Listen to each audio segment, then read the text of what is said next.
Let's see if we can connect to the. So here we are. We have also Fundația Comunitară Galați. That's the community foundation in Galați. That's in eastern part of Romania. We have also Alex. I will not name everybody, you know, those that are entering afterwards. I'm so happy that we are in this. We are together, and you know, you took your time to be here with us. I want to say a big thank you to you, Christine and Edgar, that you've been so kind to accept the invitation to the second event that we are having. The first one, as you all already know, we had it with John McKnight from ABCD Institute. And yeah, one more thing I want to say that this idea came a few months ago, actually last year, when I had a conversation with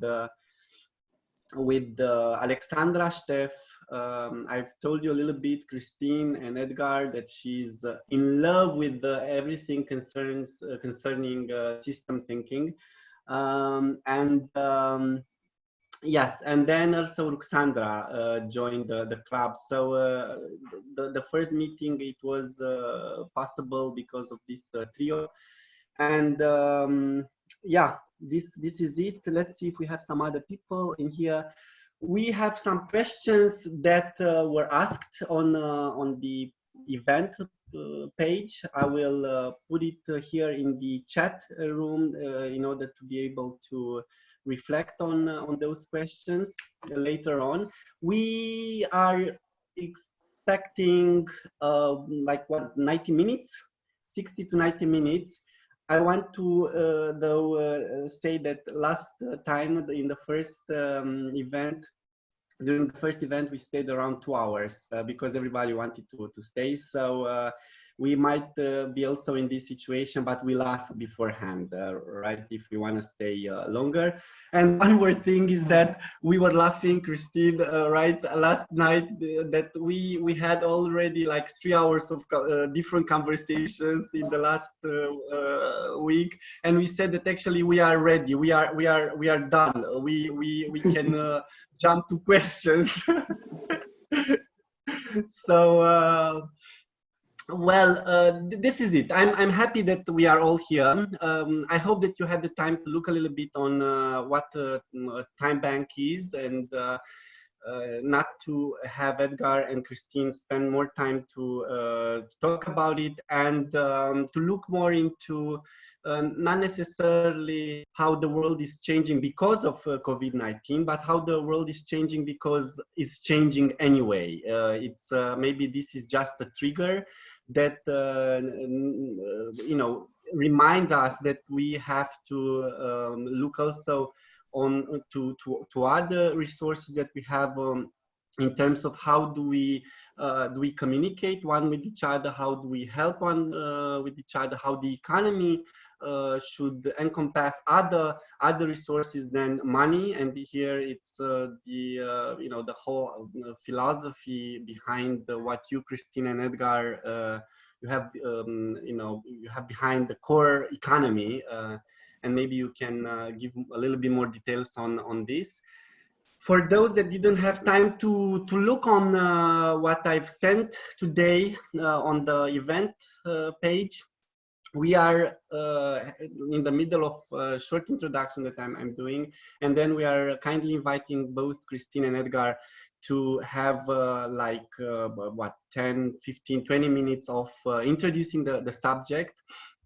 And then we'll jump to a Socratic seminar type of encounter, whereby we are asking questions, we are coming with comments, but please let's build on what the other person is saying. And if we see that, and we see that other people are already responded or asked some question, let's not ask them again. Let's have it like a flow. And I'm so happy that you, Christine and Edgar, you're very happy about it, and not, you know, the you know, not concentrate on the usual kind of speech for like 60 minutes and then a few minutes of questions and answers. And if you have any questions at this moment, please let us know. I think all is good. There's one thing I would like to do at the outset is just to spend a moment or two to explain our different roles. You will know Edgar's role, he's the founder of TimeBanking, but just to have a little explanation of how we work together, I just think that would be helpful at the beginning as well. Excellent. Excellent. So you have the floor. Okay. Well, I'm the founder of TimeBanking, but Chris has been the one to really be the creator of the network, the spreading of it, the introducing it to other people. I'm going to turn to her to speak now so that she can share her sense of her role. Yes, I'm going to do that because I came to TimeBanking when it had been going already for 20 years. I came in 1999. I've been with it for 20 years. And there's been an interesting dynamic, a male-female dynamic. And I think it's really helpful to just flag that up front, that you know, I have a daughter who's working in industry, and she deals with this male-female dynamic all the time. And it's a very, very much a part of our work here. And with TimeBanking generally, that the way that things play out for women is often different from the way they play out for men. And that comes into TimeBanking a lot, and it comes into our work here as well. So as we're working together, that I want to just flag that might come up in our, even today in our pieces, like there's a wonderful creativity that comes out of that and some push me pull you as well. And we just want to be open with that push me pull you that comes out of our having these different roles. And I'll just say one more thing, which is, so when I joined Edgar, I was so excited to learn about TimeBanking. It was this amazing thing that I'd never heard of. I was working on my doctorate at the time in political science, which is what I was talking about with MIAI. And I met Edgar, I was researching, and he had worked with the Native American tribes. So I met him in my research. We talked, we kind of bonded, we got together. He said, would you like to marry me? I married him. And then it's like, wow, he's doing this amazing work. He said, if you marry me, you marry TimeBanking as well. Okay. And so it has been, but for the longest time, I saw myself in a helping role. Help, help, help, help, help, help, help. And less in a leadership role. And it's true that the world reflected that back, you know. You're the wife, you're the helper, you manage his calendar, you do this, you do that. So it's actually been a journey to get to the point where we are sort of co-equal speakers. And because we're with you and because of the nature of our conversations with Mihai, I'm just feeling very comfortable to share that with you, because I think it's a good starting off point. And then now Edgar will talk with you about TimeBanking, unless you have questions before we get into TimeBanking. Yeah, talking about questions, I'm kindly asking everybody to leave the questions that we have in the chat room. Oh, okay. So in this way, we can all look at them, and then when feeling appropriate, or whoever wants to answer and have comments to these questions, unless they are directed to a certain person, to Christine, to Edgar, or other people, then let's have it like this. If anyone, you know, everyone agrees. Great. So we've got the group chat open here too, so we can see that as well. All right. Mm-hmm. You want to take it away, dear? Well, TimeBanking comes out of my work in the civil rights movement. My late wife was African American, and our marriage was illegal in Maryland and in Virginia and in other states.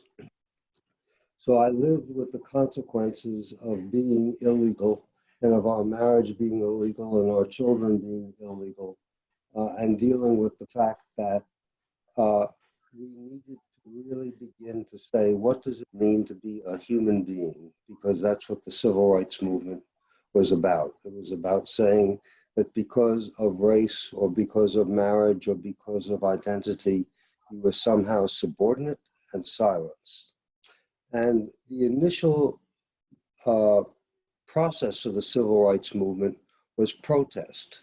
But it became clear to me that protest, you could rally people, but protest did not produce the kind of community. Once the protest was over, the gatherings evaporated, the memory was forgotten. And in order to build the kind of world we wanted, we needed to sustain that. We needed to find a way to honor the work it took to build the kind of community we wanted. And much of that work was invisible. It was the work of neighbors, it was the work of women, it was the work of children, it was the work of elders. It was not work that the market rewarded. Market defines value by price. That's not a secret. So if it's scarce, it's valuable. If it's more abundant, it's cheaper. If it's really abundant in the price and market, it's either dirt cheap or worthless. And I thought that meant being a human being was worthless. The things we had to do to evolve as a species, we have devalued. And I thought we needed to find a way to value the work it takes for us to build community, for us to create the kinds of interdependence, the kinds of relationships that in fact do minor things like raising children, building families, making neighborhoods safe, keep making democracy work and preserving the planet. Nothing important, you understand. And so I thought maybe we needed to redefine how we value, what we valued as work and how we valued it. And I thought the way in which we define value is with something called a medium of exchange. You all are familiar with this kind of medium of exchange. And in some places where time banking has been adopted, they have developed this medium of exchange as a way of saying, this is a time credit. And you can see this is one time credit, and all time credits that are earned by hours are equal. Well, can you show it more to the camera, please? Yes, and more to your left. Yes. Just wait a minute, because here's another one. See, and each locality had an image on one side and the dollar value and the one credit value on the other side. I'll show you one more, because every community designed their own. This is from Wales. Okay, so we've got lots. There are lots and lots and lots and lots of different ones, designs, but they're all the same on the back here. The back is always the same. Because all hours are equal. But it then became clear that we needed digital technology, because time banking does at least two things. It creates an inventory of all the types of labor that people are willing to do for others. So when you have a resume, it does not include the fact that you walk your dog, that you do hair, that you can do shopping, that you can do home repair, unless you're a skilled licensed person. But the things that we do as human beings get overlooked. So what we've asked TimeBank members to do is to create a whole inventory of categories of things that people can do for each other, so that you can then add, and then we needed to create a vehicle whereby once we had this inventory, how would you ask? I need somebody to help me shop. I need somebody to lift heavy packages. I need somebody to drive at night because I can't drive at night. So we needed a way to access that, and we needed a way to memorialize what the hours were that people had earned and what they had spent. Both methods of participation are equally valued, because nobody can earn a credit if nobody will receive help. So the willingness to receive help is a gift. It's a gift to others to be able to be valued for what they can do. And so when you go to funders, they want records. So in Rusty Green, the record reads like this, and you can see the number of hours that were generated. This is probably better. There you go. Okay. And they list the kinds of things that people that are valued. They said And the study says 50% of all adults participating were only 50% were physically active. 59% stated the reason they came to time banking is to meet other people whom they would not otherwise meet. 76% have met neighbors and other local people. 67% have made friends and feel less isolated. 94% feel more connected to their local community. 76% feel in better physical health. 88% feel in better mental health. 87.5% feel happier. 76% feel less stressed. 60% feel more confident. 87% of young people have a better understanding of the value of nature. 81% stated they have learned new skills or improved existing ones, and 94% have gained more knowledge of nature and of conservation. So that gives you a sense of the ways in which time banking is used to build community, to enable us to trust and know strangers, and to enable us to reach across divides that emerge of class, of race, of gender, of national origin, of language. It's particularly valuable now in an era where artificial intelligence and automation and robots feel, what's there left for me to do as a human being? What does it mean to be a human being? What is the work of the future for human beings with automation and artificial intelligence? And this is really defining the beginning of a new era where we're exploring what it means to be a human being in an age of technology and artificial intelligence. I'm going to jump in at this point and add in the 5 core values. So time banking, as Edgar has said, is exchanging time. You put time in and you take time out. You give time and you receive time. But we found that just by itself, that because it's an hour for an hour for an hour, the incentive is actually quite weak.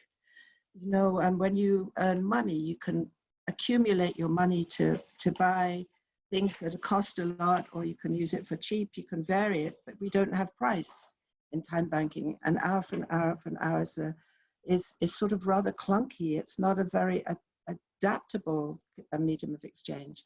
That's both its weakness and its strength, because it actually fosters 5 core values. And the core values are absolutely essential. We've got another show and tell here, which is called co-production. And this lists the 5 core values. I don't know if you can see it. No, flip it over. Well, I was trying to show them here. Anyway, the 5 core values are here, and then we'll show you more on the back page. And I will just quickly say what they are, because they're so essential. Time banking is not just the medium of exchange.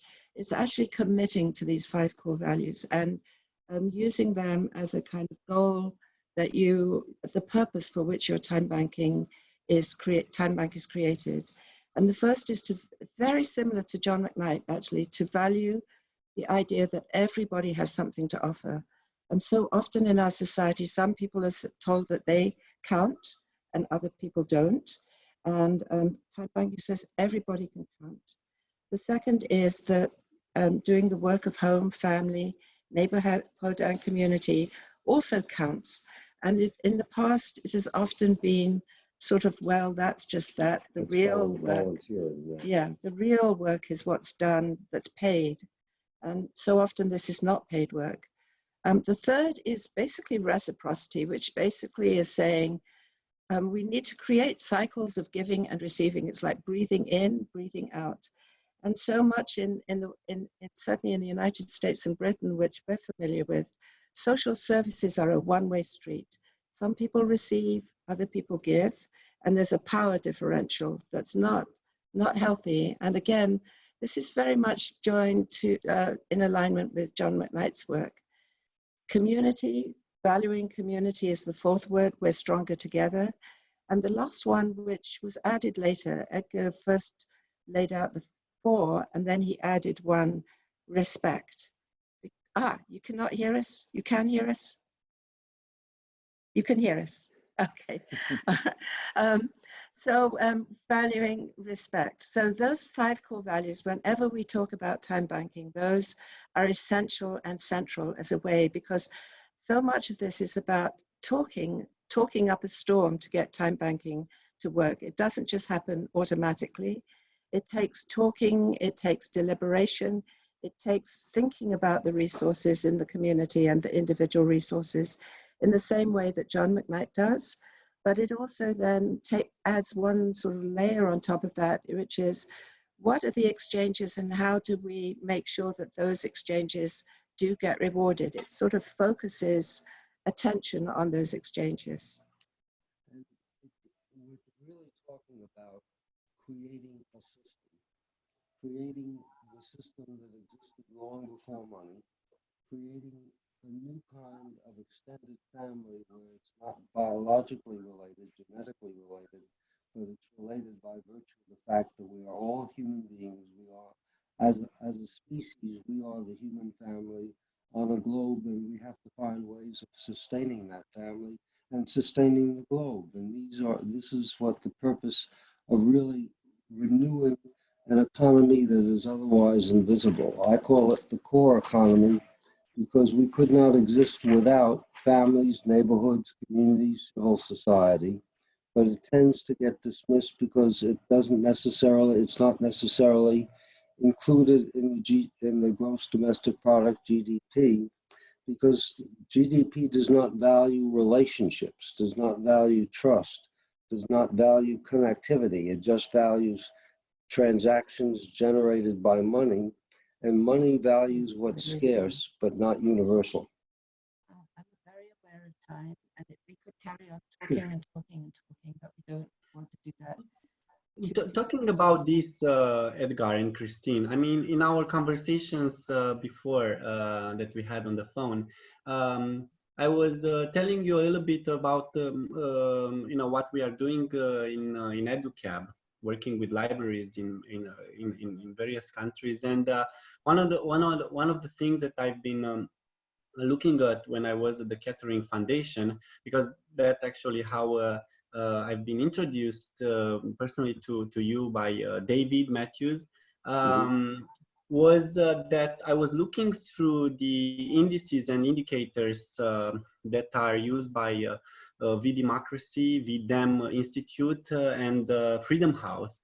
And then in none of the indicators that I was looking to, like hundreds of them, you don't see these small gestures that are so vital within communities, and we don't show it. So when we give the picture of how democracies are working in countries, in regions, we don't get these small details that make a lot actually. And I would include them in what you are defining through the core economy.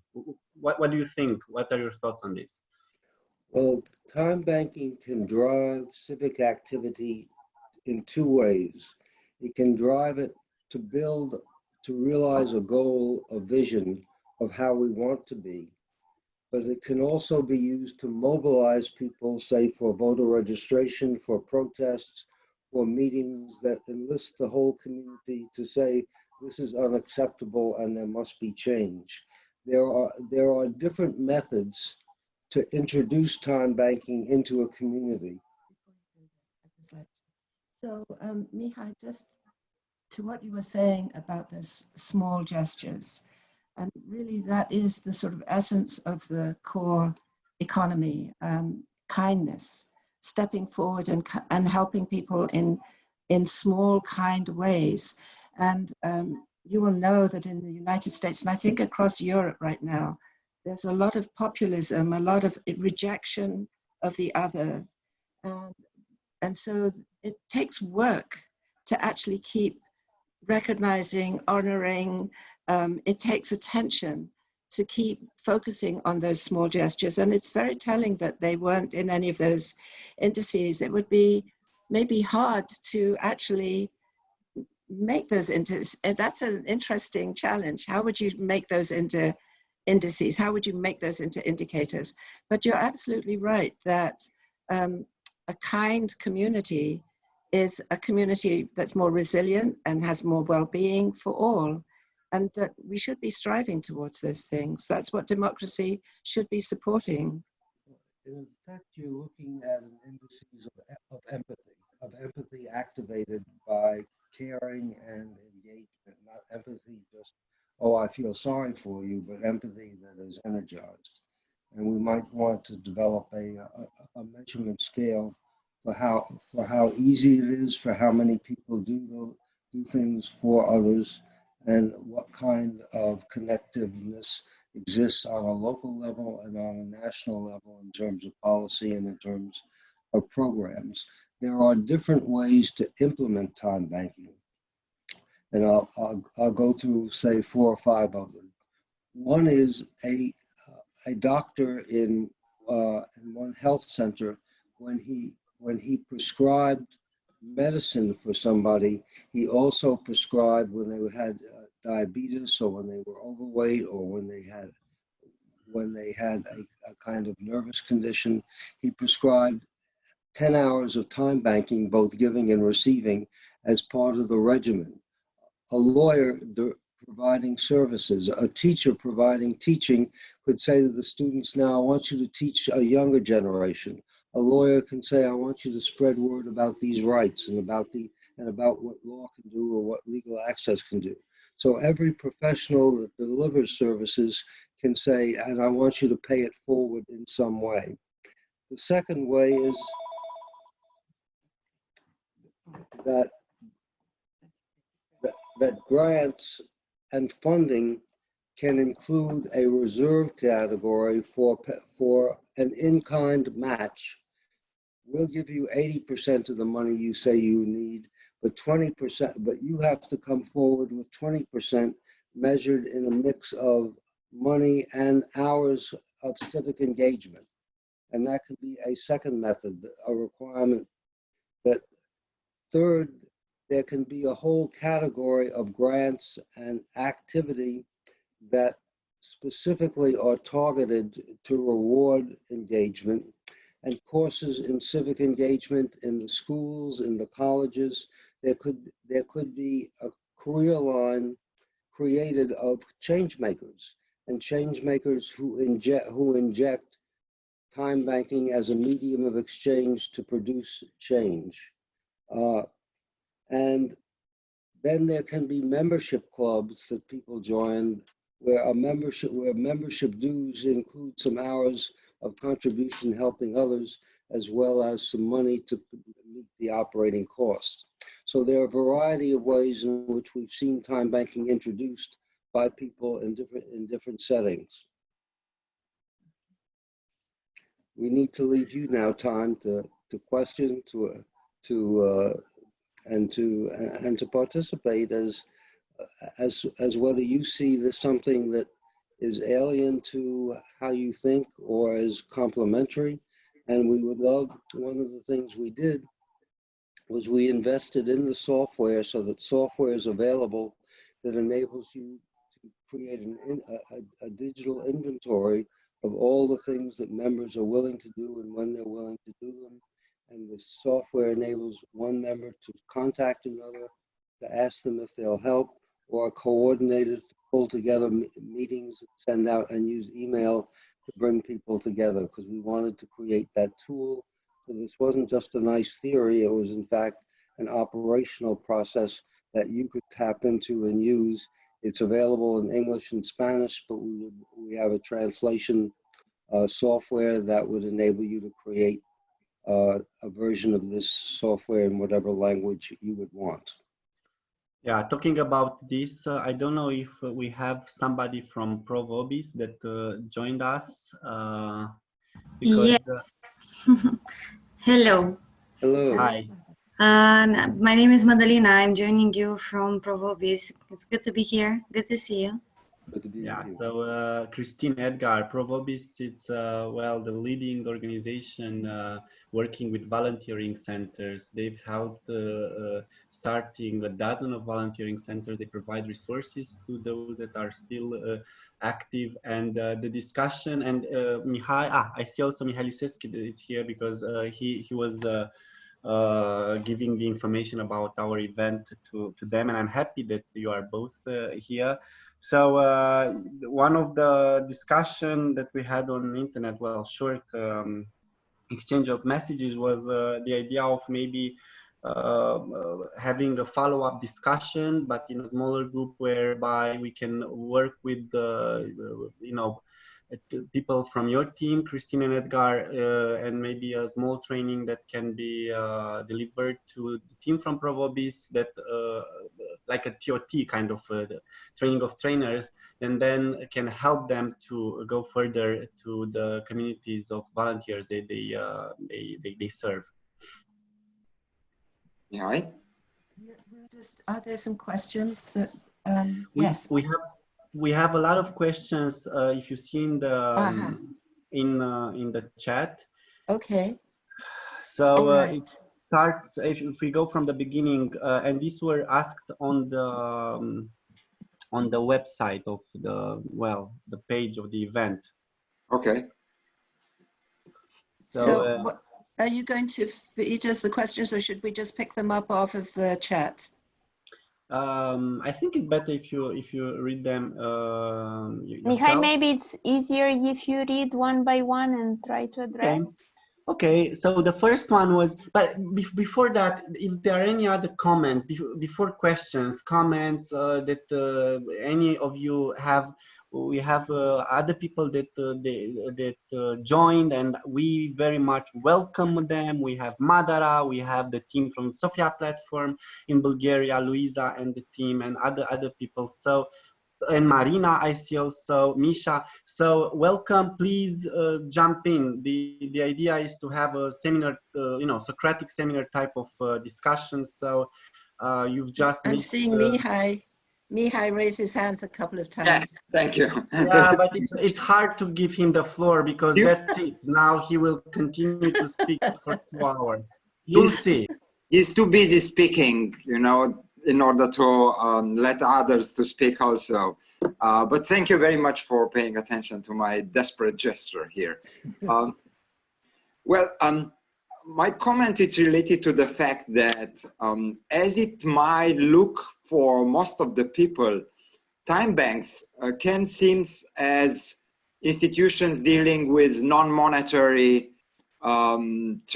individual transactions. So it's more or less, apparently the mutual dimension here, it's very strong. I mean, I'm giving you something, you can give me something. But no, could we disagree with you on that? Let me I'll go on, but I just want to flag that we're disagreeing with you on that. Continue. Okay. I just wanted to ask you. No, I'm just saying you characterized it as individual transactions where one person gives and then receives from the other person. Just want to be really clear that that's really not the heart of time banking. So it's a piece of it. It's a piece of it, but it's absolutely not the heart. And many people, when they first see time banking, that's what they think it is.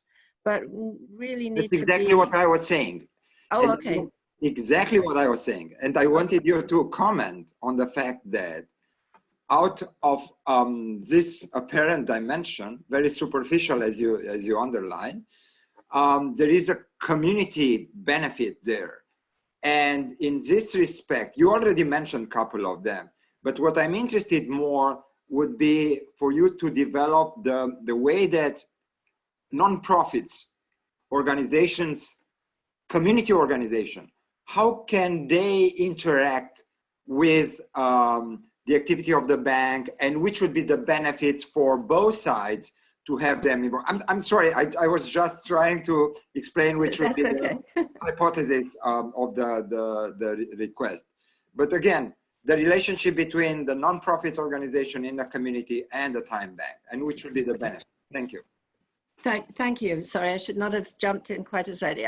We so often get that comment that it's between individuals and it's like barter. and but you weren't there, so it's very good. So we've actually spent a lot of time thinking about just what you've asked, and it's not easy. I don't know how it is in Eastern Europe, but here in the United States, nonprofits are required to report to their funders in such ways that they become increasingly professionalized. This is something too that John McKnight has spoken to, how the professionalization of nonprofits has a very real danger in the pursuit of excellence, of actually knocking out the community dimension of the work that needs to be done. And so we really have spent many years sort of exploring the dynamics of this, both in nonprofits themselves, working with nonprofits, and more theoretically. And so we have used the 5 core values to create something that we call co-production. That's this co-production 2. I don't know if you can see it, which is how do nonprofits really partner with the community rather than just providing one-way services. And so we use the core values to actually create here a kind of an index, and you can score your organization on how much, and we'll just give you a couple of indications, like when you're providing services, do you ask the people who are receiving the services, are there things that they would like to do for each other? Are there things they would like to do for their community? Are there skills that they've had? And one of the profound impacts, again, ABCD is very like this. One of the profound impacts is for people who've never truly felt themselves valued to say, yes, I can do this, or yes, I could do that. Yeah, you wanted to say something. 2 things. The index shows the extent to which all the organizations that say they value people, that say they honor their contributions, that say they ask for a pay it forward, it gives them an index to see for the clients, the members, to say, no, you never asked me. I came in with a need, but nobody ever asked me what I could do. So it provides a profile. The other thing that we did was in providing the software, every organization needs to generate funding, and they only fund you if you can produce numbers. And the numbers that organizations are used to producing is how many hours or how many people did you contact in giving the service, but they don't collect the numbers of the services that the clients and the community provide in return. And so the software we've created enables them to generate numbers of how many hours the community has given back.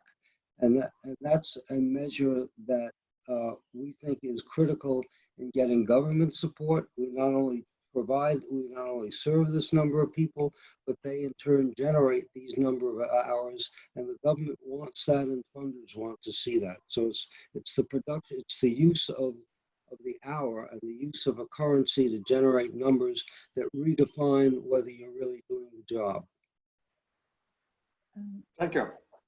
I would like to add just one small thing to that, which is not to underestimate the challenge, the systems change challenge that reorientation requires, at least here in the US.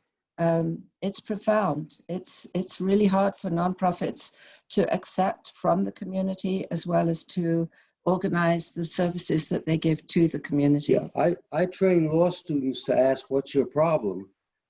But they also have to be trained to ask, who are you? What's the whole person I'm dealing with? Because the problem is 5% of that person, and who they are is the other 95%. And we don't use that 95%. So we need to change professional training. For instance, if it's health, do you have any networks? Do you have any support systems? What's the world you're living with? What are you coping with? Not just write a prescription for this medication or to stop doing certain things and start doing certain things, but how do you build a support network that enable you to be healthy? The same is true of learning. The same is true in every domain that you're in. We're all trained to use specialized knowledge to help, but we're not trained to use our ability, the relationship and the opportunity that that interaction creates to get them to be all they can be to pay it forward. Thank you. All right, Andrea, I see you. I mean, let's take Andrea and then Alexandra, and then we'll have the questions that were already sent by text. So, Andrea, please. Why me? That's really nice. Did I raise my hand, or it was an involuntary gesture? I think because then you are volunteered to ask a question. Yeah, well, actually, the question starts. With one of my questions. That one with a quotation from Charles Einstein, because he has a really smart article about time banks and alternative monetary systems, and I will read the quote and then ask you to comment on it. He says something like, time banks tend to flourish in places where people have a lot of time and not much money. It is especially appealing in realms requiring little specialization, in which the time of any person is in fact equally valuable. And I would like to pick your brains on that, because I know we had an initiative in Romania for time banks, and I was recently talking with a friend that was a bit involved in that, and I was asking her why is this not more popular and it didn't really flourish in Romania, and she didn't really have an answer for that. And I also know this also didn't happen in Holland. This is also an information from a friend of a friend, so it's not something I really researched upon. But yeah, it seems that in some places it's growing, and in others it doesn't. Do you have an insight about that? Why is that the case? Yeah. So very early on, we noticed that a lot of time, this is actually partly where the 5 core values came from, because Edgar observed the different time banks and found that the ones that had a sense of purpose and orientation around these 5 core values seemed to be thriving better than the ones that did not, that didn't have that kind of guiding light, as it were. But another thing that became very clear was that time banks are heavily dependent on what John McKnight in his talk called the connectors, the connecting people. And that very early on, you really need to have at the hub of your time bank some special kind of leadership. And one is somebody that will just connect and connect and connect. That is sort of like if it's an absolutely necessary, maybe not sufficient, but certainly a necessary condition for a successful time bank. A lot of people go into time banking somewhat theoretically because it sounds like it's a wonderful idea. But if you don't have the people that have that kind of passion to connect with other people, it won't actually flourish because it has to be helped along in that way. A second, I think, thing that time banks really need is establishing projects that people can come into and do things together.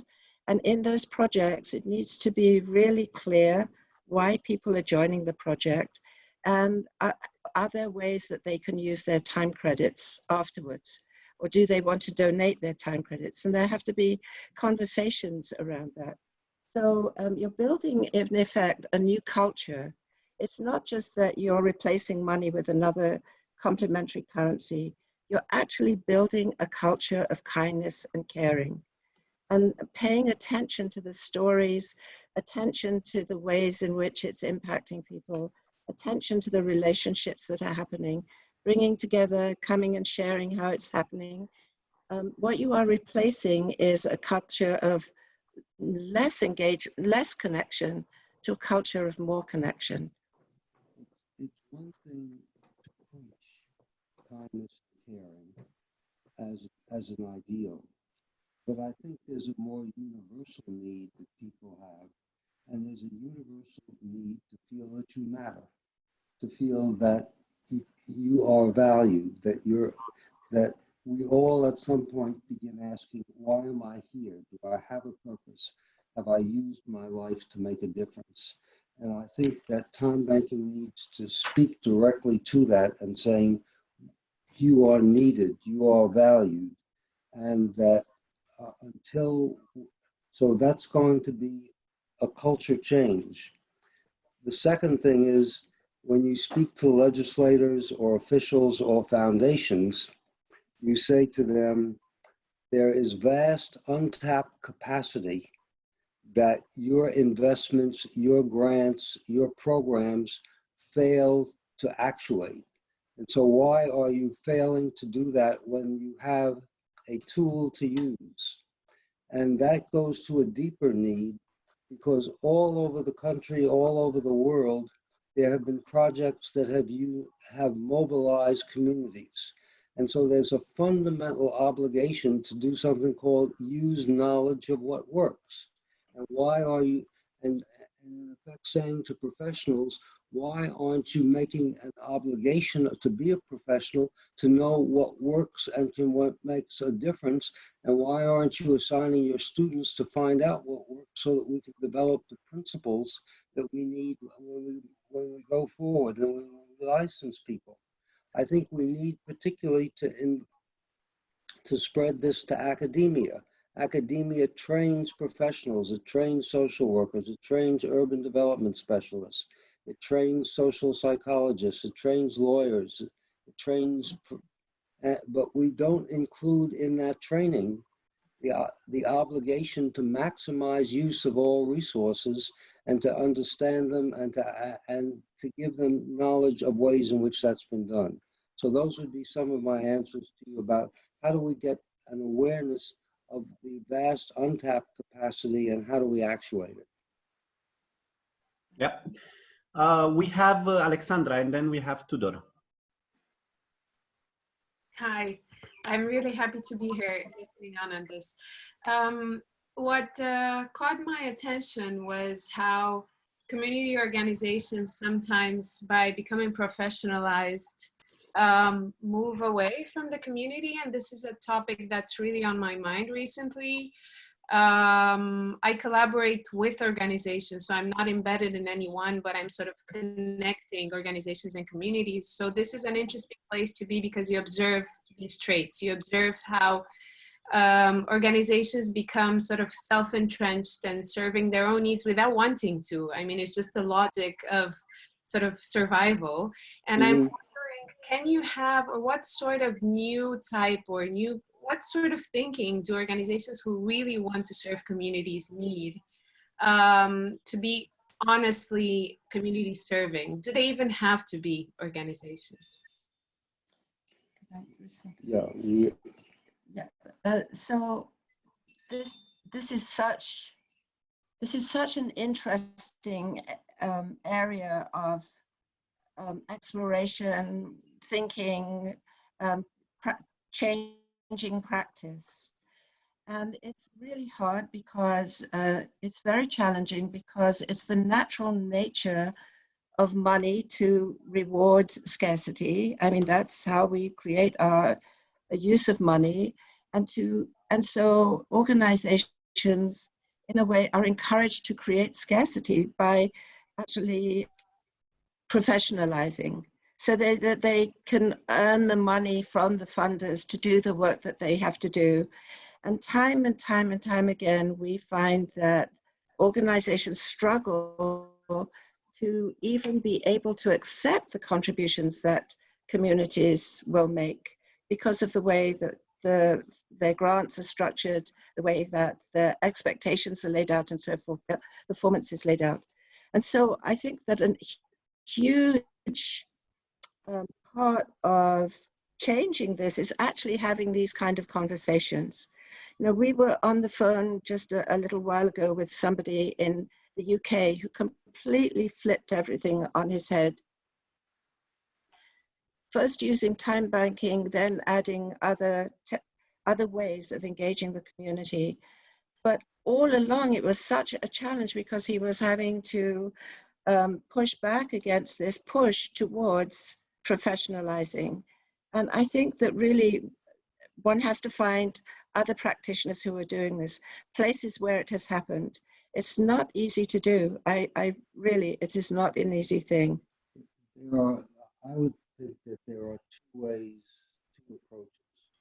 One is, in effect, to almost institutionalize the process that you're creating of generating dialogue and sharing. And just to throw in, that's what this co-production assessment tool is meant to support and help, by the way. The second is confrontational in a sense. There should be a board of inquiry, or politicians could in effect be said, why don't you sponsor an investigation as to whether philanthropy and whether our programs are solving the problem or inadvertently perpetuating scarcity. So you set up a board of inquiry to inquire, and you have people testifying about why there aren't enough resources, why the present practice can't do the job, and then you have other people testifying as to how they engage citizens, and you get a platform for time banking or similar methods to show that there are alternatives. And then you have that board of inquiry, you write up a report as to what we found about present methods and what we found about the availability of alternatives, and then you set in motion, in effect, both a political process and a customs and a culture and an educational process about what's available, what's being used, and what's not being used. But you're really talking about a whole two ways to create an awareness that what we're doing now is perpetuating scarcity. I would like to just share with you a little story. This concerns a nonprofit organization called NLADA, National Legal Aid and Defenders Association, which provides legal services for people around the country. We went to them and said, we would like to honor the work of your clients. We would like to set up an award ceremony at your annual conference where we find out what clients have been doing to help. So we got a little bit of funding to do that because these things take funding. And we actually had this award. It was $500 or something to each of 4 people, 3 or 4 people who'd done extraordinary things as clients around the country. And we held it at the annual conference where normally the clients are just kind of, they float around like ghosts. All the people who count are the lawyers. The people who receive the services don't count. So we had this ceremony, this award ceremony, and now acknowledge the things that these people did. And it was extraordinary. And the feeling in the room, I mean, people brought their families, they brought their community members. It was an amazing moment. And what happened though was it never got funded. Why did that never get funded? Why was that recognition of the extraordinary work that the clients have done? Why did the nonprofit not work harder to fund it, or the foundations not say, this is amazing, this is extraordinary? Because honestly, in the room when that happened, the feeling in the room was qualitatively different from anything else, even though throughout this whole conference, all the lawyers were standing up and talking about what the wonderful things they had done. The cases they had won. And all of those, but the clients had done wonderful things too. And the victories you win have to be implemented into community by practice. And so you can win a victory and it can go no place. So yes, we're feeding back to you the challenges that are faced. We have another question that was sent earlier, and it goes like, what motivates you to do what you do?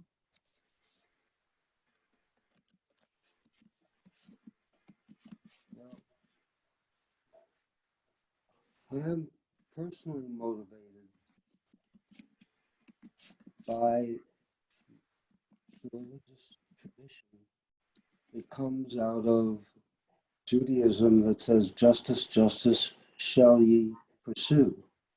And my father gave me a definition of justice, that it was the process of either preventing or remedying whatever would trigger your sense of injustice, your response to disparities that we should not tolerate.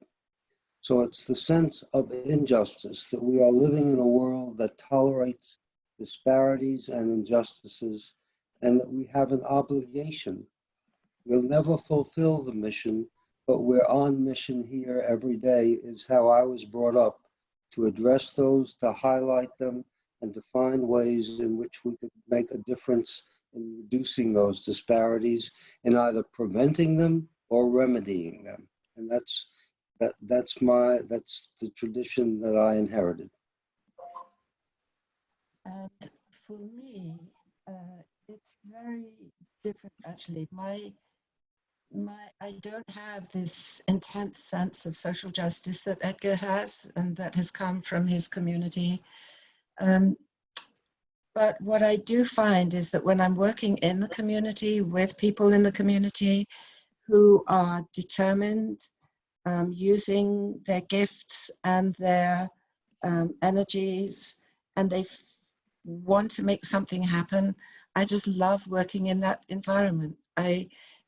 It's just a wonderful feeling. So it's a different motivation, but that's what. And it takes both kinds of energy. It takes a sense of continued outrage at what I see, and it takes the sense of joy in the networking and in the connectivity and in the renewal. And Chris renews me, and I keep he pulls me along. And I keep creating problems for her.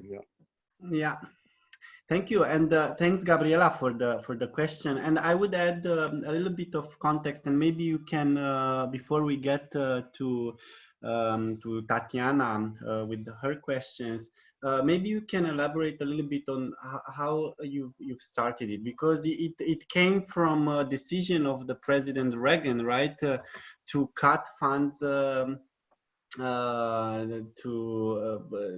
social projects, initiatives, and so on, and it was a response from the civil society, and you are one of the persons that you came with a solution. So I think this is also good to be shared. Well, if you can mobilize the community, you have voters, and voters vote in people who will speak for, but you have to give them a choice, and you have to give them a reason. And they all knew that in Reagan's era, it was the rich who were going to get the power of government to enable them to make more money. And the Democrats needed, in effect, a way to mobilize a constituency that had not come in to vote, that did not feel that the government had anything to offer. And so we aligned ourselves with community groups that were promoting voter registration, voter participation, civic participation, and both politicians and officials understand that they better get on the side of the people whose voices will be heard and who have numbers when they vote. So it's a political organizing strategy that says, if you want government to unleash the resources, to fund the nonprofits, to fund the programs you want, you better have some voters doing more than sitting at home.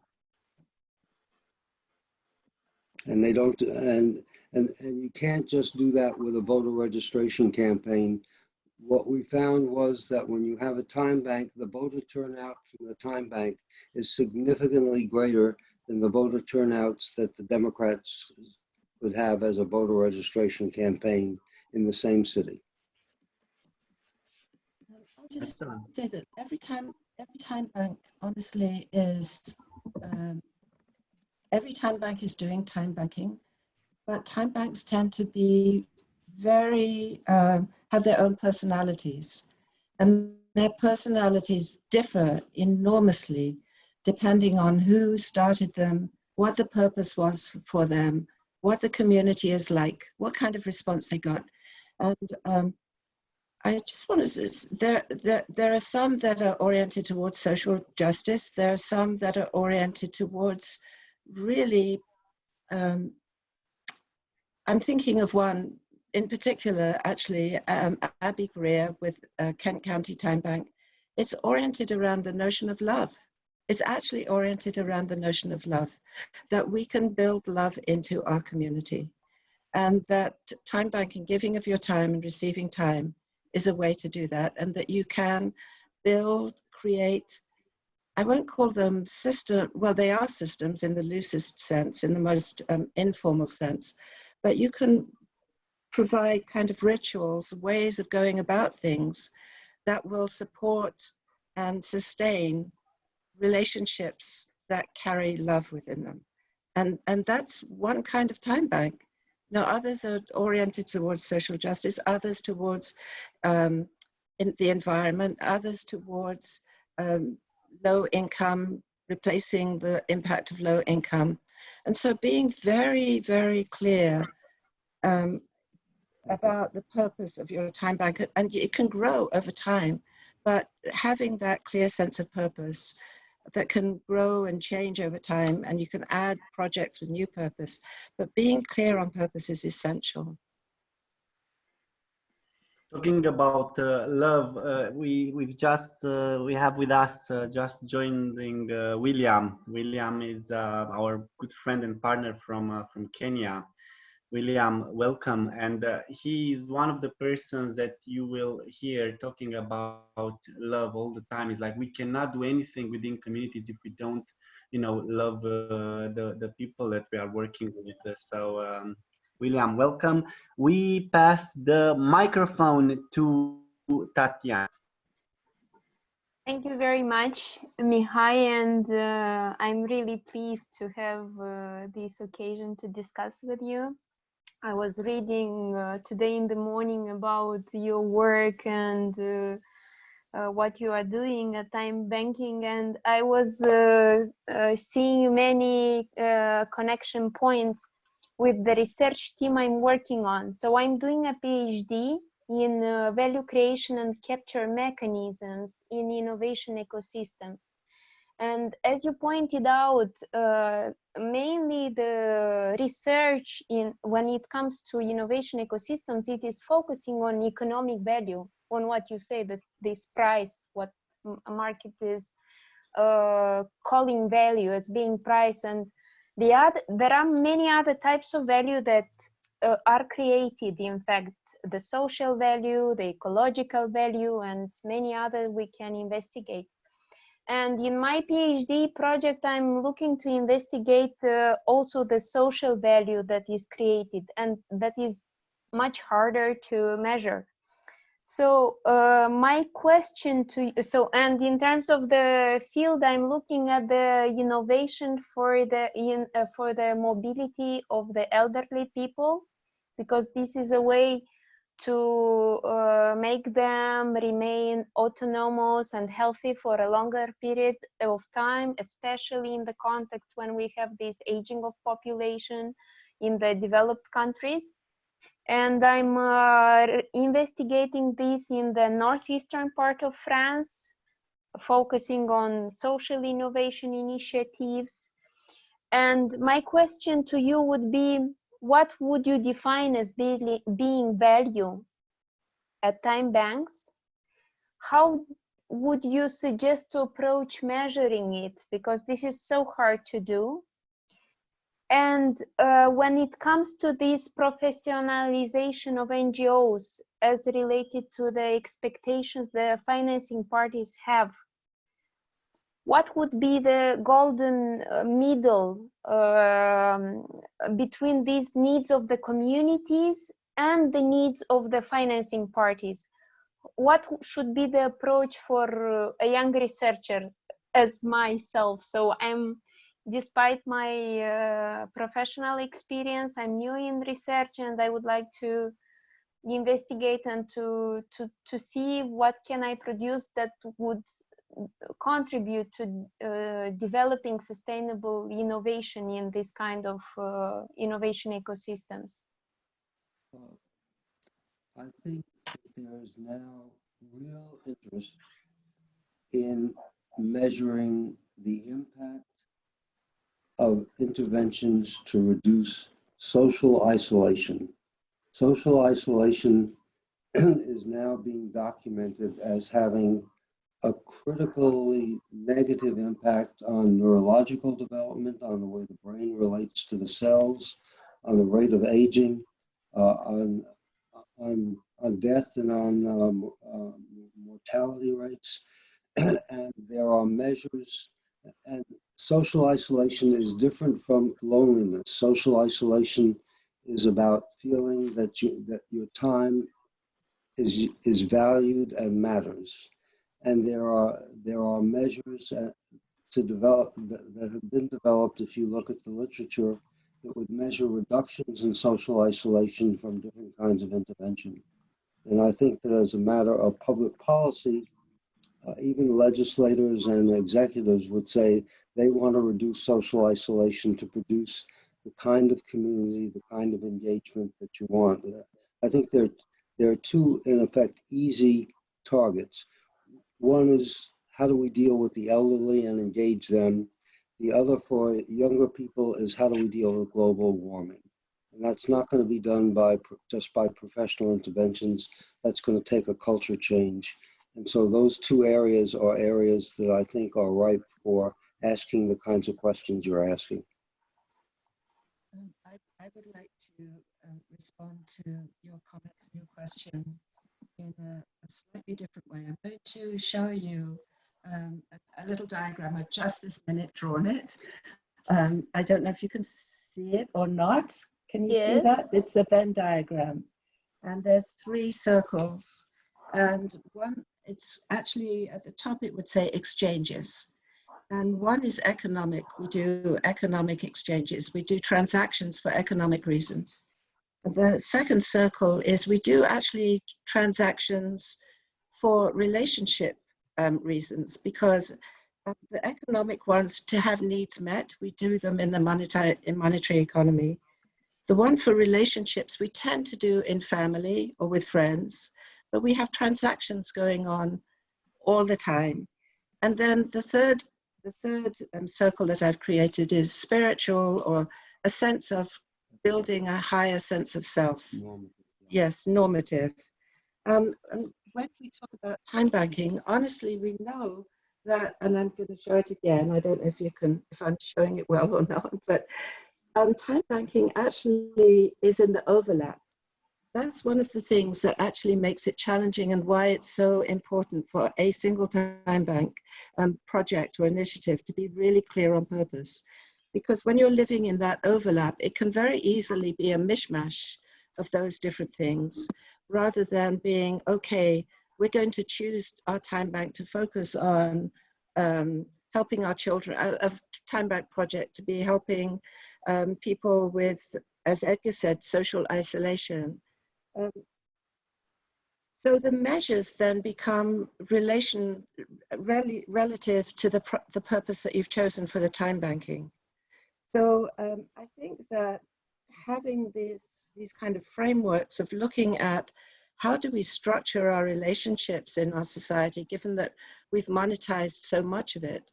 Mihai was talking at the beginning about how in rural communities, farming communities, people would step forward and help each other all the time. I'm going to show you another slightly different picture, the three circles. I don't know if that can show. They overlap in a completely different way. So you could say in a rural society, the economic, the relational, and the spiritual, they much more closely overlap with one another. And it's manifested through all the exchanges of daily life. When we come into cities where people have employment and jobs, these things get sort of stretched out and separated from each other. And how, having conversations about these things, sort of seeing how these things work. I think of the work of Habermas, a sociologist, the Habermas, and the lived is it the lived world, the life world? And Luhmann's with his theorizing around social systems and stuff. There's a ton of really good work about thinking about these things. And one of the things that is, for my mind, actually, you asked what keeps you going around time banking, is that for me, it's an extraordinary theoretical challenge as well as a practical issue. And when I first joined Edgar, I said, there's a zillion PhDs in this, because you're talking about how you're organizing society. A medium of exchange plays such a huge role in how you organize society. So I guess what I'm... And one medium of exchange is academic credits and degrees as well as money as well as time credits.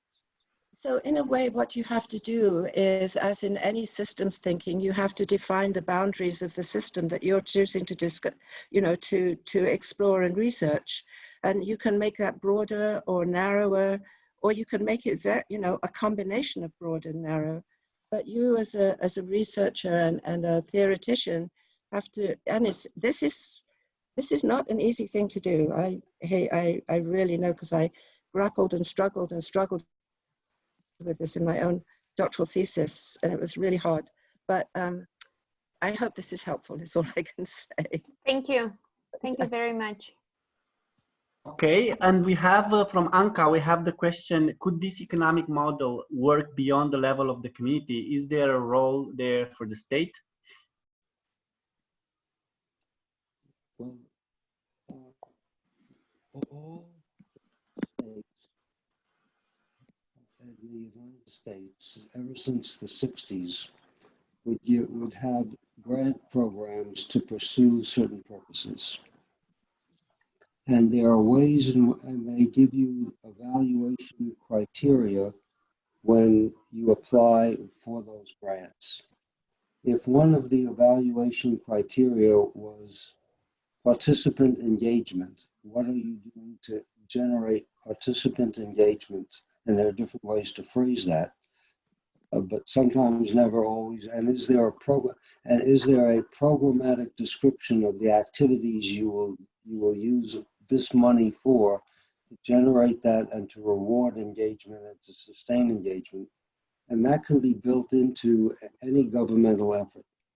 Second, there are ways in which government can give both awards, but also there are practices which in fact perpetuate disparities. One of the practices that the United States school system is famous for is suspensions and expulsions.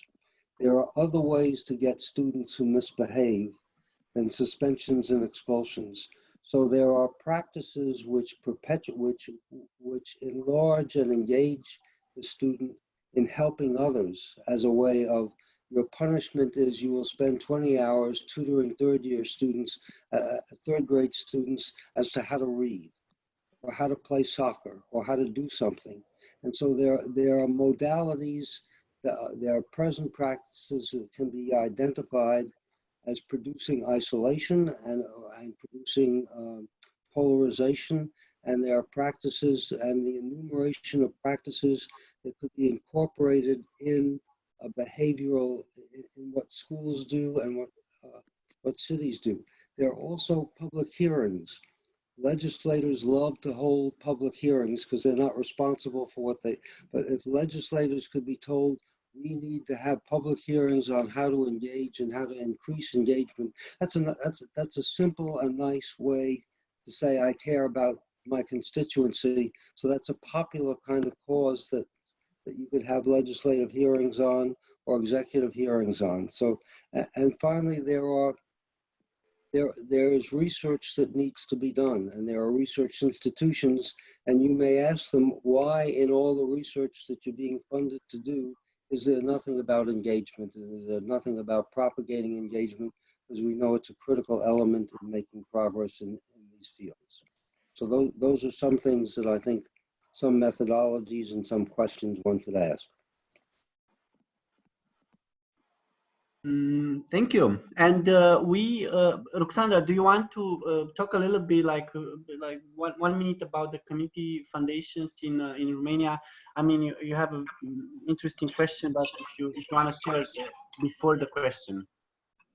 Yes, I actually do. Do you hear me? Yes. Okay, I will also start my video.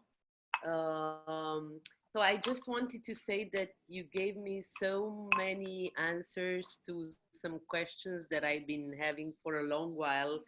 And one of them is exactly the issue of shifting the power in a community, you know? How do you make people understand that they have a value? I in ARC, which is a support organization which works with the community foundations from all over Romania. Our motto is power for everybody, hope from all. So it really fits what you're saying here. And my question is, if you have been trying to work with community foundations across US, because we have a very strong community foundation movement here, and how did this go? So this would be my first answer. If a question, if I succeed in formulating others, I will do it after you comment. Can I jump in as well? So we are a very small organization. There's just Edgar, myself, we have a new executive director. She started a month ago, and we have 2 part-time people. That is it.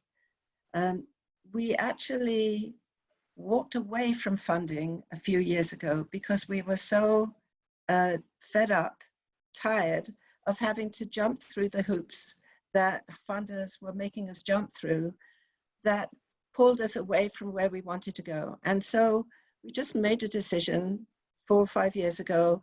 We're just not going to get funded for a little while.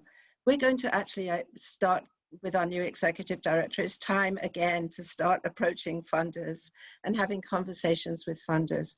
But what I will say is that by helping TimeBanks, looking at TimeBanks, that what we're beginning to see is the ways in which TimeBanks are learning to do time banking and build community and get funders interested in what they're doing. We ourselves, you've heard from this conversation, that we tend to live in a kind of rarefied realm of theory and exhortation and software. And the software is just, honestly, it has chewed up an immense amount of our energy over the past years. So I'm not sure. So there's these different layers at which this happens. I remember when I was very early on with Edgar, and we created this co-production assessment tool. And we would always talk then about from top to bottom. It has to be, it's like we used the metaphor actually of a tree trunk, how the roots were the core values, but energy had to flow up and down. You cannot have a tree survive without roots and leaves and a trunk. You know, it has to have all of those movement up and down and up and down. And so often in the work that we see being done for supporting in community engagement, there's a blockage somewhere. Middle management, they've got their roles and they won't relinquish their roles. Or there's a lack of trust in the community at the top, or there's a failure to have a clear sense of purpose. So getting all of those pieces together is, again, it's a sort of whole systems thinking piece. You have to have all the pieces. And all I can say is, again, I think that one's trying to create a different culture. And conversations are absolutely essential, and stories. And here, the culture has been taken over by what I'll call the industrialization of nonprofits and the quantification of nonprofit work. And I think that you're not there at Romania. I heard somebody say that in Romania, you're not there at this quantification industrialization of nonprofit work. And I hope you never get there, honestly, because I think that this notion of relationship and love and stories and connecting in those ways are so valuable, and it's needs to have more attention. Let me give another kind of answer. We have not done the job of dealing with community foundations because when we deal with community foundations, the politics on every community foundation involve getting to know the people, the interests that have the predominant voice. And that's a very intensive piece. I think that there would be real value in the creation of a network that would come out with a report to all community foundations saying, this is what you've achieved, and this is the frontier, so that you would be creating a relevant world of approval based upon your collective knowledge and experience as students of the community foundation as a movement. And that you would be speaking collectively, and I think academia and academic, and if that could be, if a report and a review of what they fund, what they do, that praises what they do, but also says, this is the new frontier that we've identified, and we're looking forward to seeing work plans emerge that address this. You would have a collective voice based upon a critique, not of one or the other, but of viewing the community foundation as a movement to address intransigent problems. I should have probably given you a little bit of context, because I am aware of the fact that what you know about community foundation in US versus how this movement has started in Romania, it's completely different. First, the size of, I mean, we're talking about organizations like the older one is 12 years old, and they have usually 2 to maximum 8 people in staff. So they we're building on the idea of the community foundation that was obviously imported from US, but we're talking about very small grant-making associations, foundations. And what we're always saying is that they are more like a broker of trust in the community, in the sense that they are being a very flexible funders as compared to others. And their role is to bring different people in the community together at the same table and have this relationship where the power is a little bit more leveled. It's not that the donor decides what the beneficiary needs to do or how to understand stuff. So it's a very, very different concept. And also you have to look at the Romanian society as a society that has been living under communism for 50 years and that had to relearn what a community is, what solidarity is, and what working for community is, because all these words were totally manipulated and deformed by the communist ideology. So we're still at the level where we understand that we need to do things for our community, not because an oppressive regime is telling us to do so, but because we need to help each other, like really, genuinely.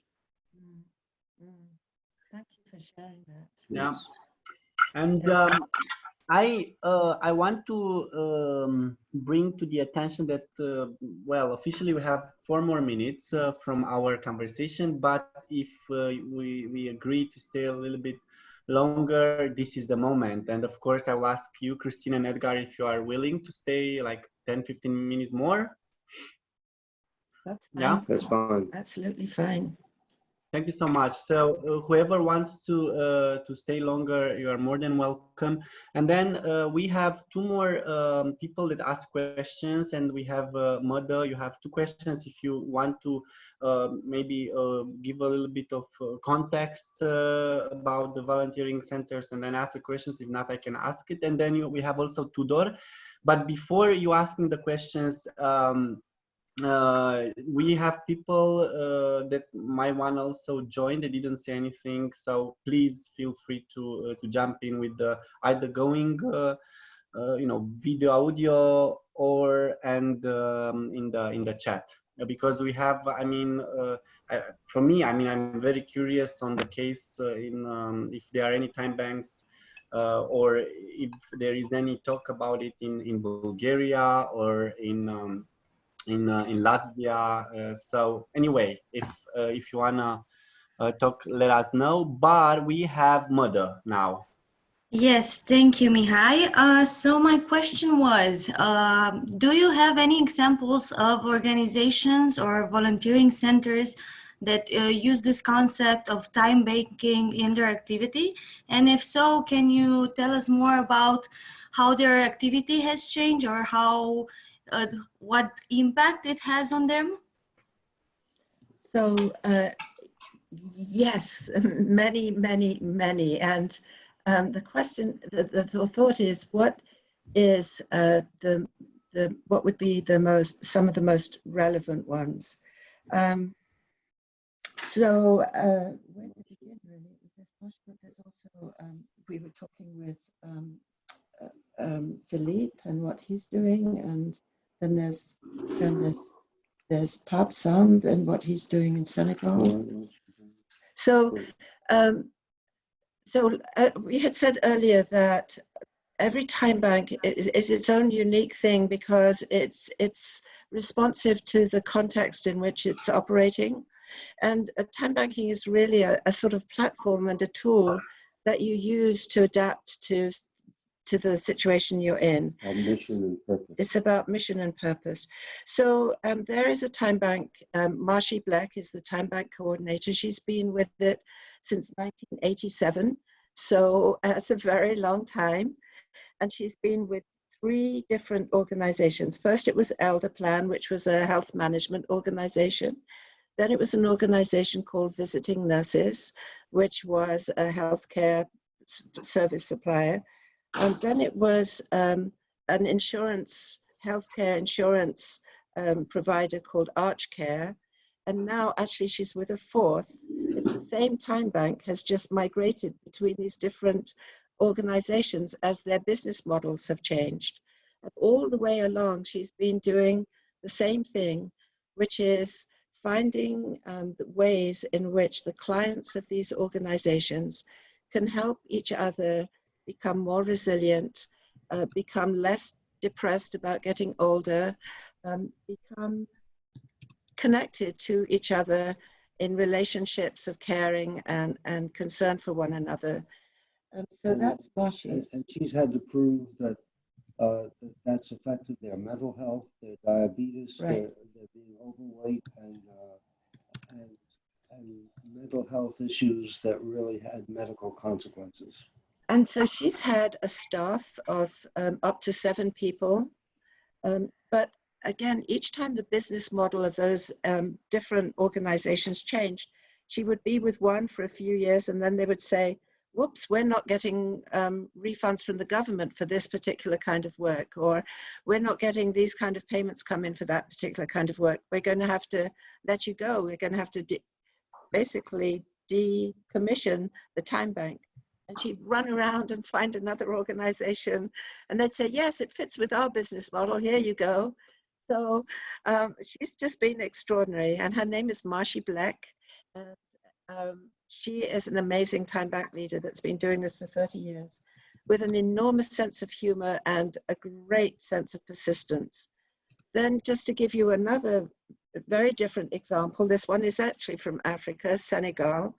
Pape Samb in Senegal was noticing that the women were doing all of the work and that the men were doing very little of the work. and it was very bound into the Islamic traditions. The imam was able basically to commandeer the women to do tons and tons of work on top of their domestic work. And for some reason, we don't know how it happened, he stumbled into time banking and thought, maybe I could use this. And he used time banking to completely, to actually build a new culture around valuing women's work. And it's really, really worth sort of, we can't go into it in depth, but I'll just say that it's an extraordinary story. And right now he's doing a whole new thing. Yeah, it was amazing. He's doing a new thing, which is actually to train young women again who were shut out of the democratic process to actually tell stories, to use poetry, film, or journalism, and social media, to chronicle the ways in which women are disempowered in that democracy, and especially older women. So they're using time credits to basically be the medium of exchange around this project too. And again, Pop and I worked this out together, actually, how this would work. And it took quite a lot of time to figure out what would be the value chains that we were creating, who would be rewarded for what, who would earn time credits for what. But it's just and another how you example. would prevent retaliation by the imams if they felt that their power was Part of the design. Yeah. So when we were talking with there's so many stories. We could just flood you for a whole other hour with different stories. That's just 2 examples we'll give you. I hope it, what's that? Well, there's so many. I'll tell you what, Edgar, on our website, we have 50 stories in 50 days. We got 50 stories from TimeBanks. Some TimeBanks gave us a lot of stories, many TimeBanks didn't give us stories, but we got 50 stories, 1 a week for the year of 2000, I think it was 18. And more recently, we said, you know, we should record these stories and tell them. So we've now loaded them in as a blog. And they're just small stories, but they illustrate the ways in which time banking can be. And I've given a commentary on each one of these stories, because what looks like a small story, in fact, embodies and gives life to much more fundamental principles. And I wanted to make those explicit, because they're not explicit in saying so-and-so helped so-and-so, wasn't that nice? But we're not talking nice, we're talking significant. So they are on the blog, right? So yes, on timebanks.org. If you go to the blog, so you'll see them there. I'm going to share this on our chat. Now we have Tudor with the gazillion questions, and before that we have Mihai that I think this conversation is getting him more and more in the dark than in the light. Look at him.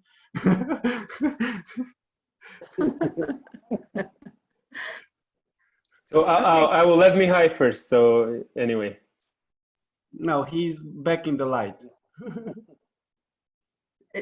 Is Tudor? Is it Tudor? Is that how you put Tudor? Yeah, Tudor. Yeah, it's fine. Okay. It's like the British dynasty name. Yes, it is indeed. So the thing is, it's just that it's my first name. It's not the last name. I think my question just got answered by you right now with the blog, and by Andrea with the reference link she gave, the timebanks.org, the ourworld.org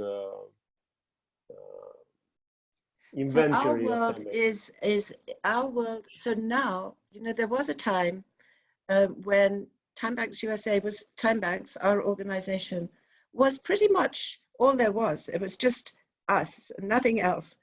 And now there's different time banking entities have opened up and become leaders around the world.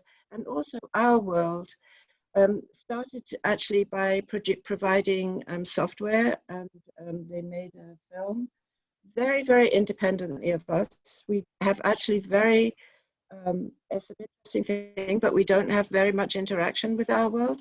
But they also, you know, they are promoting the same sets of ideas and the same sets of core values. and this notion of building community. They're an independent center of growth and development in time banking. And we're happy to see that it's all over the world. We had, Edgar was 85 on the 23rd of March was his birthday, and we had International Time Banking Day, and we had people calling in from around the world on Zoom to just talk about the things that they're doing. It was just wonderful to hear what people are doing and to congratulate Edgar for being 85. So we're no longer the sort of central hub as we once were.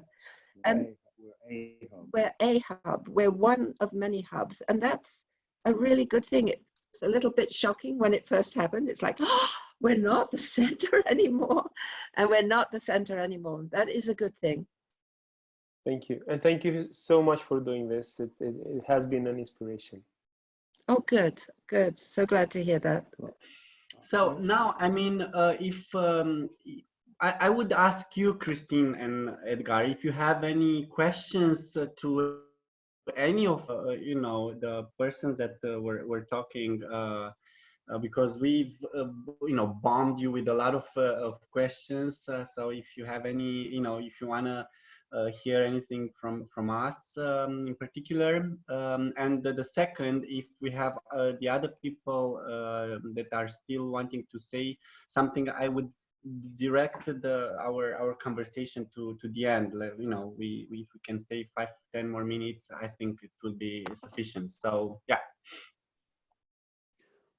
Well, we would want from you a continuing stream of questions, but also any ideas you have as to how we can be useful to you. Struggle when you're an individual to say, I have this idea, I've learned about it, but I really want to take it the next step.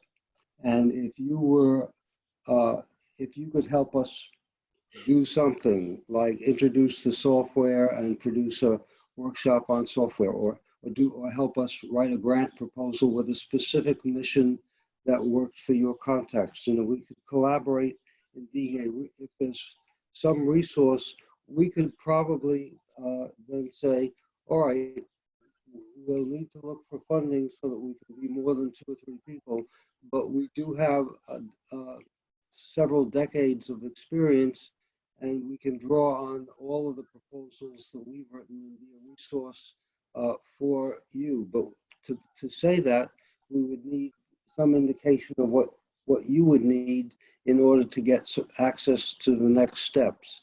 And I just think we would hope to be able, I told Chris, my notion is I want to set in motion a process that I do not control.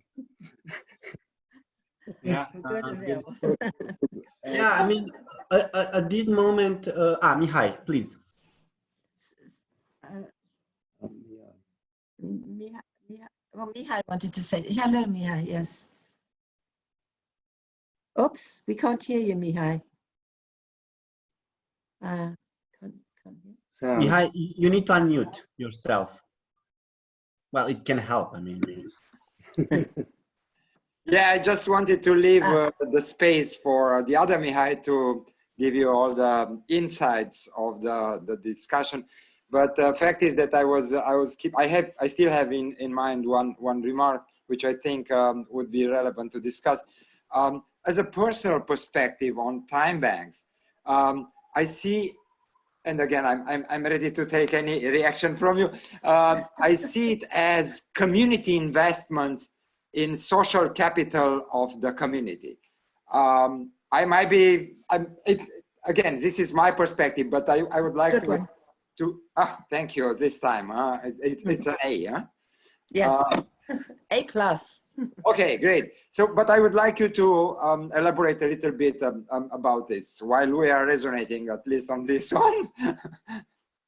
So I need to say something. I think it was Tatiana who's asked us a question about finding a middle ground between community and organizations. I think it was you, Tatiana, and we didn't respond to that directly. And actually, I think it's very pertinent to what you've just said as well, Mihai.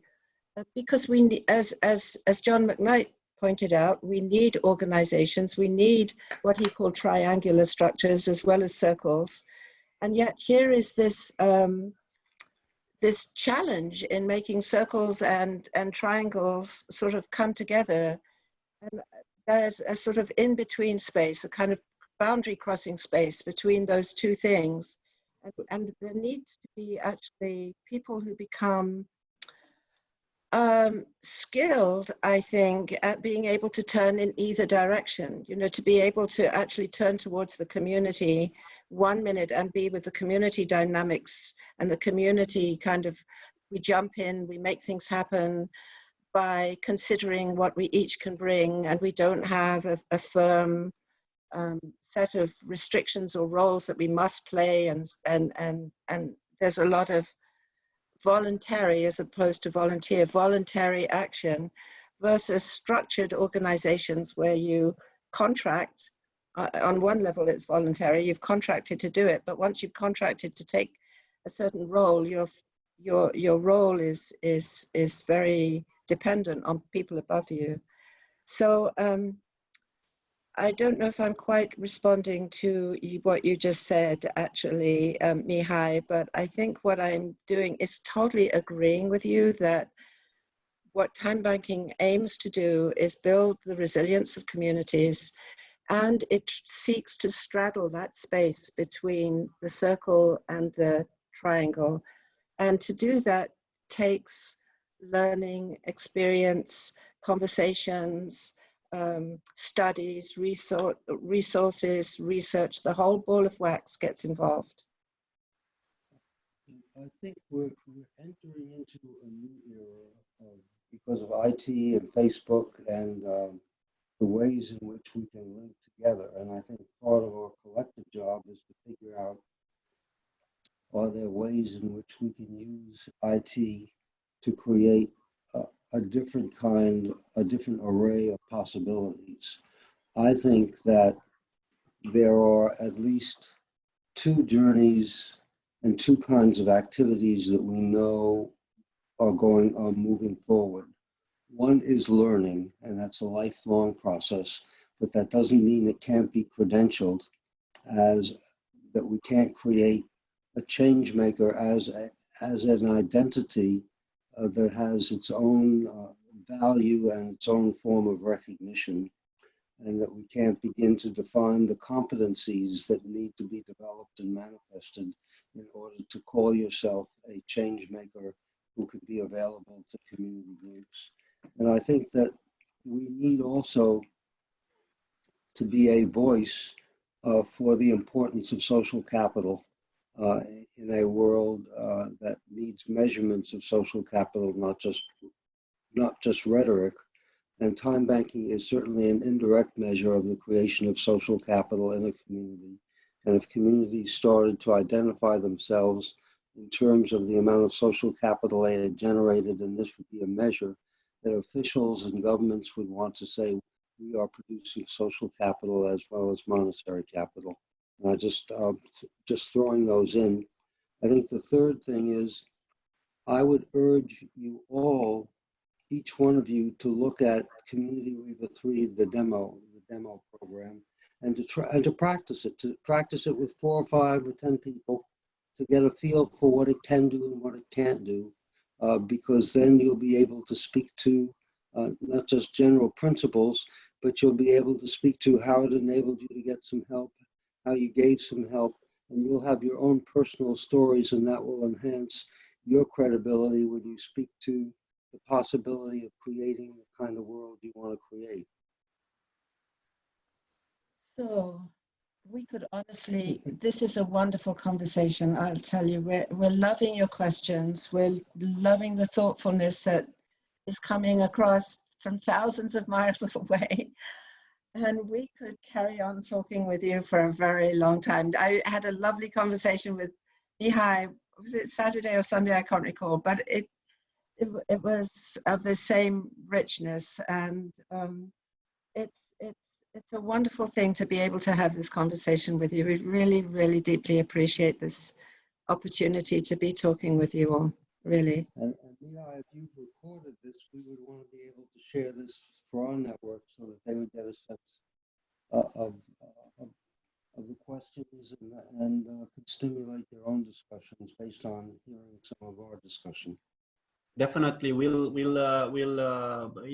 make it available to all the participants, the recording. And coming back to your question on how can you continue to support and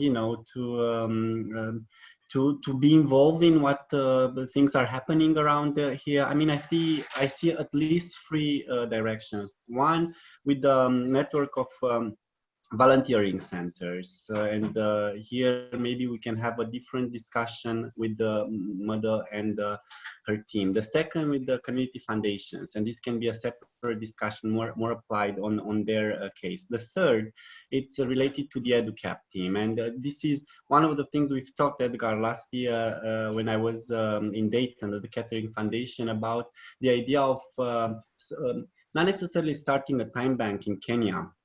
I'm sorry that William could not join because his connection is not good enough. He joined and then he got out.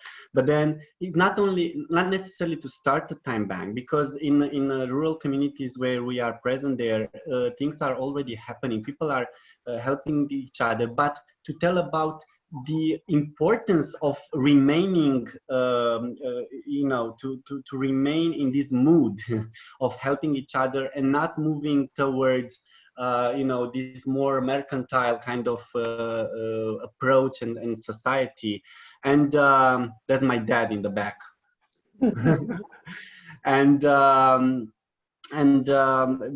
What? Yeah, he's doing some garden work.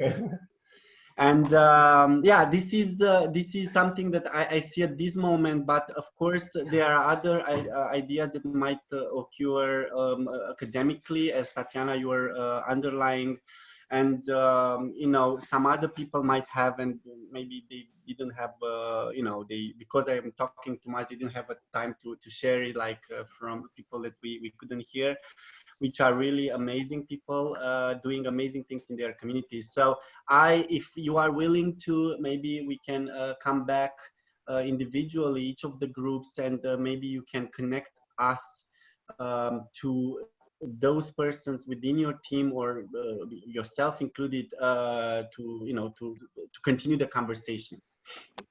We would love to do that. Yes, and learn more about all of you and all of your work. I like the thumbs up. That's great. Yes. So in this manner, I would ask you for the last time if you have questions, comments, or things that you want to add. If not, I would very much invite us to go to do other things with our lives. So if there are any other questions, comments, please let us know. Now, I would just like to say thank you. It's been wonderful to talk to you and very helpful. And yeah, I hope this conversation will continue. Well, thank you. Thank you. Thank you. And thank you for having such a great sense of humor.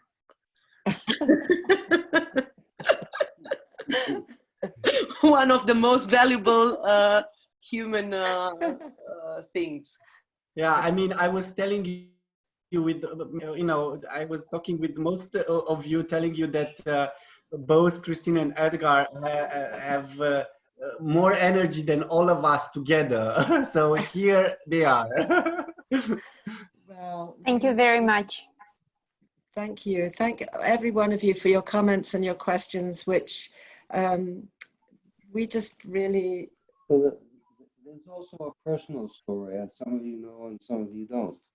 But in 1980, I had a heart attack that destroyed 60% of my heart, and they gave me 2 years at most to live and maybe 2 hours a day that I could probably be able to function.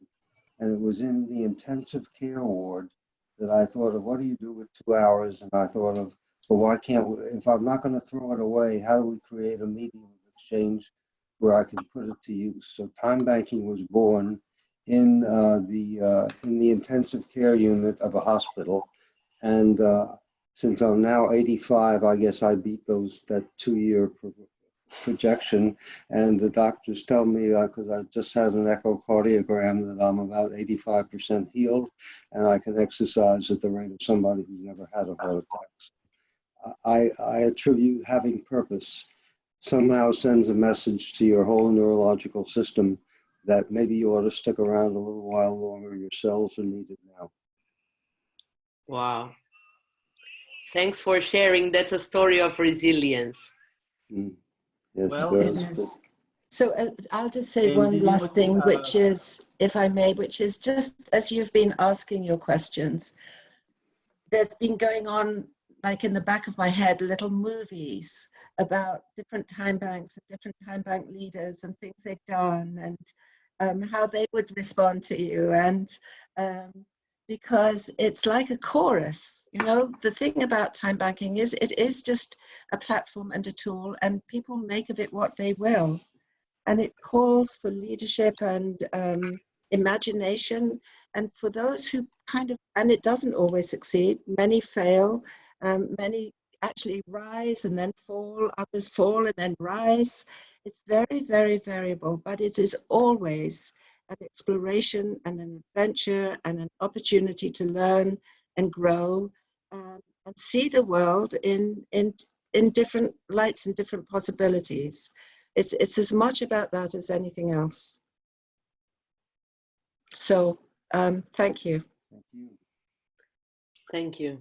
well, thank you so much, Christine, Edgar. We are so happy that we could have you for what, two hours, and thank you for you know, to everybody else who could join. It's I mean, here, Christine, Edgar, you have, and you had also with the other people joining, you have an extraordinary group of people that are doing really incredible things. I mean, they can each of them, they could also talk for hours about their fights in their communities, and I'm so happy anytime I have an occasion to speak with them and to learn about what they are doing. So thanks for, you know, to all of you that took the time to be in this call. As I was mentioning, we want to continue this list of you know, this series of discussions whereby we have this kind of human you know, it's more intimate, like this, where we can share what we think about the things that trouble us, or the ideas we have with people like you, Christine and Edgar. And also, I think it's a two-way, as you said, a two-way opportunity to learn for us, also for you and for everybody else in this room. Thank you so much, and we are going to follow up with the recording, and looking forward to continue this in smaller groups, more niche, let's say. Well, thank you so much. Thank you. Bye-bye. Thank you. Bye. Bye. Bye. Ciao. Ciao. All right.